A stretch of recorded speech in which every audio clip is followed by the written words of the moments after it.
We've got Batman v Superman, we've got Iron Man versus Captain America, hell, we have a TV first with Supergirl and Flash teaming up. With all these on-screen firsts, I thought I'd dive into the weirdest crossovers in comic book history, or more specifically my favorite, and oh boy, there's some good ones. And in no particular order, number 10. Let's kick it off with a new and unforgettable crossover, one that all the kids were waiting for, hoping for, yearning for. Predator versus Archie. Yeah, the Predator from AVP Predator met the gang from Riverdale in 2015 in a 4-issue event. I picked it up and it's sitting in my online Comixology account gathering dust because I don't think my brain can fully handle how awesome it is. Fun thing to keep in mind, the Predator in this comic is the full-on Predator. They don't soften him up at all. He's murdering people, ripping out spines, and everything. And Archie and his gang are still acting like an Archie comic. It's a great genre mashup and a kick-ass crossover. Number 9, a super recent release coming to us from DC Comics. We've got Batman v Superman. Haha, lame joke. It's Batman and the Teenage Mutant Ninja Turtles. The series just started and it's still going, where our 4 brothers have stumbled into Gotham via a dimensional doorway. They've teamed up with the Dark Knight to take down Shredder, the Foot, and other Gotham baddies. I'm currently reading it and I'm in love. Number 8, all right, if you didn't know, Superman's kind of a very popular character. I know, right? Shocker. With that, he's gone up against everybody. Spider-Man, Thor, Hulk, Muhammad Ali, everybody you'd expect, but my personal favorite would have to be when he and the Nesquik Bunny teamed up. Yeah,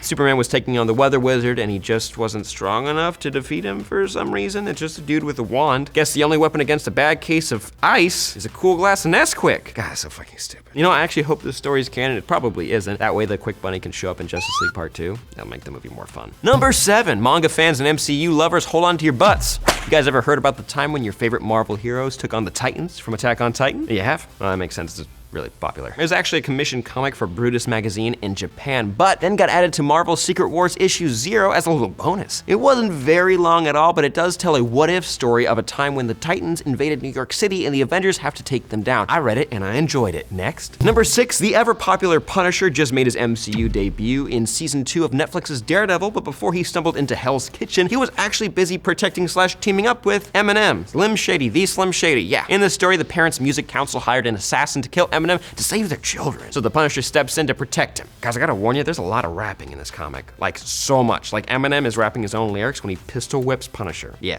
Sounds like a good read. Number 5, everybody loves a good Spider-Man team up, right? Spider-Man and Wolverine, Spider-Man and Daredevil, Spider-Man and the Fantastic Four, Spider-Man and the original cast of Saturday Night Live. Yeah, I'm talking Bill Murray, Dan Aykroyd, Lorne Michaels, John Belushi, and yeah, everybody. I believe in the story Peter Parker is taking Mary Jane to see a live taping of the show, but that pesky Silver Samurai gets in the way, like always. Now, you know what, Marvel? Try anything once, you know? Try skydiving once. Try raw fish once. Try having Spider-Man fight alongside the cast of SNL just once. It sounds like a great idea. Number 4, keeping on with Spider-Man crossovers, this one is a personal favorite. Spider-Man versus Powder Toast Man from Ren and Stimpy. Powder Toast Man gets like all mind controlled by an evil villain, so Spidey steps in to rescue breakfast. Anybody else want to try that toast covered in spiderwebs? Can we get Spidey Toast on set, please? Number 3, from Batman issue 222, the Cape Crusader teams up with none other than the Beatles. Technically, they were called the Oliver Twists, but it's the Beatles. We're not dumb. I think in this comic, most of the Beatles were replaced with lookalikes, and Robin is responsible for them breaking up. Good on you, DC Comics. Number 2, remember that one time the Avengers were on David Letterman? I don't. Ever heard of a comic book company running out of ideas? Well, it happens sometimes, but that usually leads to some pretty fun stories. In this comic, Wonder Man was booked to appear on Letterman, so he brought Hawkeye, Black Widow, Beast, and Black Panther with him. Kind of a dick move, Wonder Man. They weren't invited. Don't worry, some weird D-list villain shows up, beats the Avengers, and then Letterman steps in and saves the day, like he does. And number 1, back in 2011, IDW brought together all your favorite characters from your childhood into one giant dimension-hopping event called Infestation. Picture this: Star Trek, Transformers, Ghostbusters, and G.I. Joe versus zombies. What?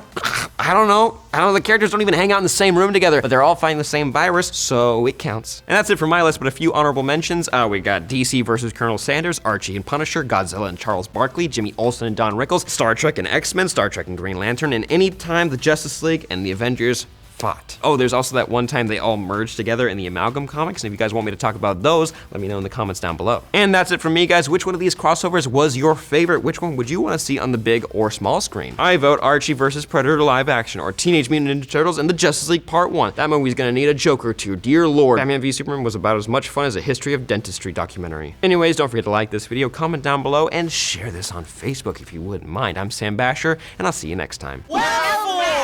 What was your thing? What for? Oh, that'll do. Okay. This is campaign 2 of Dungeons & Dragons. Thank you so much for joining us. Yeah!